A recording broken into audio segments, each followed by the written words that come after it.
علامہ اقبال فرماتے ہیں کہ کہتا ہوں وہی بات سمجھتا ہوں جسے حق، کہتا ہوں وہی بات سمجھتا ہوں جسے حق، نہ ابلۂ مسجد ہوں نہ تہذیب کا فرزند ہوں، اپنے بھی خفا مجھ سے بیگانے بھی نہ خوش، میں زہر حلاول کو کبھی کہہ نہ سکا کن، پرواز ہے دونوں کی کسی ایک ہی جہاں میں۔ یہ ان مجاہدوں کے لیے ہے جو گھر میں بھی وہی دین بیان کرتے ہیں جو باہر بیان کرتے ہیں، اور میدان میں ظالم کے سامنے بھی وہی دین بیان کرتے ہیں، اسی للکار سے آواز اٹھاتے ہیں جس طرح ایک گھر میں اٹھاتے ہیں۔ تو پرواز ہے دونوں کی اسی ایک ہی جہاں میں، پرواز ہے دونوں کی اسی ایک ہی جہاں میں، کرگس کا جہاں اور ہے شاہی کا جہاں اور ہے، الفاظ و معنی میں تفاوت نہیں لیکن، الفاظ و معنی میں تفاوت نہیں لیکن، ملا کی اذاں اور ہے مجاہد کی اذاں اور ہے۔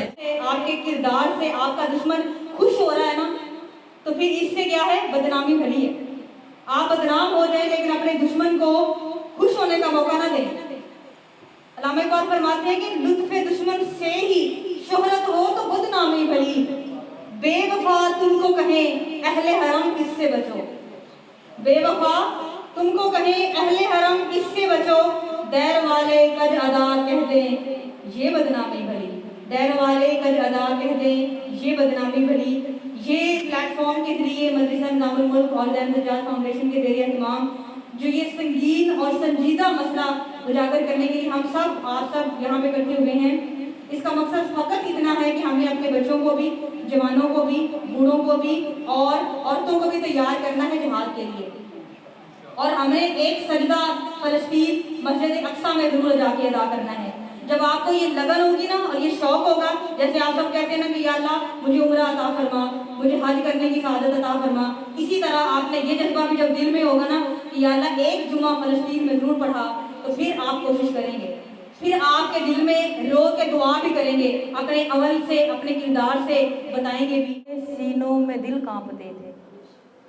علامہ اقبال کیا فرماتے ہیں کہ ہم ان کا اثاثہ ہیں، ہم ان ہستیوں کے ماننے والے ہیں، ہم ان بزرگوں کے ماننے والے ہیں جن کے بارے میں علامہ اقبال فرماتے ہیں تیری نگاہ سے سینوں میں دل کانپتے تھے، کھویا گیا ہے تجھ سے وہ جذبے قلندرانہ، کھویا گیا ہے تجھ سے وہ جذبے قلندرانہ۔ تو میں نے علامہ اقبال سے پوچھا کہ علامہ اقبال آپ بتائیں کہ کیا ہم نے ایسے ہی اب ہمارے اوپر ظلم ہونے ہیں؟ کیا مسلمانوں نے اسی طرح سے ذلیل و رسوا ہونا ہے؟ کیا مسلمانوں کے پاس اب دوبارہ ابھرنے کے لیے کوئی چیز نہیں ہے؟ کیا وہ جذبے، وہ نگاہیں، وہ شوق، وہ عشق وہ ختم ہو چکا ہے؟ تو علامہ اقبال فرماتے ہیں کہ اے اب تیرا بھی دور آنے کو ہے اے فقر غیور، لیکن اس کے لیے ہمیں کیا کرنا پڑے گا؟ عمل بھی اور کردار بھی ادا کرنا پڑے گا۔ ہمیں اپنے جنون سے یہ ثابت کرنا پڑے گا کہ اب ہمارا بھی دور آنے کو ہے اے فقر غیور، کہ کھا گئی تھی روح فرنگی کو ہوائے سیم و زر، اور وہ کیسے آئے گا جی؟ نکل کر صحرا سے جس نے روما کی سلطنت کو الٹ دیا تھا۔ ہمارے پاس اس وقت روما امریکہ کی طرح تھا، یورپ کی طرح تھا، اس کی طرح اپنے آپ کو طاقتور سمجھتا تھا، ٹھیک ہے؟ تو آج کے دور میں بھی مسلمان اگر اپنے ان سلاطین کے جذبوں پر قابض ہو جائیں، ان پر عمل پیرا ہو جائیں، تو ہم آزادی حاصل کر سکتے ہیں، فلسطین کو آزاد کروا سکتے ہیں، کشمیر کو آزاد کروا سکتے ہیں، ڈاکٹر عافیہ صدیقی کو باعزت باوقار انداز میں واپس لا سکتے ہیں۔ کیسے نکل کر صحرا سے جس نے روما کی سلطنت کو الٹ دیا تھا، سنا ہے قدسیوں سے میں نے کہ وہ شعر پھر شعار ہوگا، اور اس شعر کو شعار ہونے میں اب ٹائم نہیں لگنا چاہیے، کیونکہ امام حسین فرماتے ہیں رضی اللہ تعالیٰ عنہ فرماتے ہیں کہ وہ قوم جو ظلم کے خلاف لیٹ اٹھتی ہے نا، اس کو زیادہ قربانیاں دینی پڑتی ہیں۔ تو ہم نے حضرت امام حسین کی سنت ادا کرتے ہوئے جلدی اٹھنا ہے، ظلم کے خلاف کیا کرنا ہے؟ جلدی اٹھنا ہے۔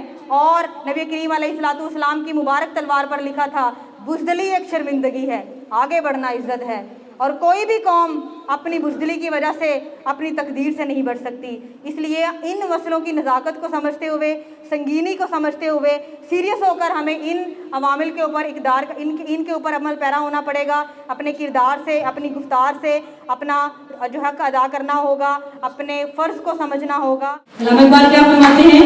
فقط نگاہ سے ہوتا ہے فیصلہ دل کا، نہ ہو نگاہ میں شوقی تو دل بڑی کیا ہے۔ اگر آپ کی نگاہ میں ہی تڑپ نہیں ہے، لگن نہیں ہے، شوق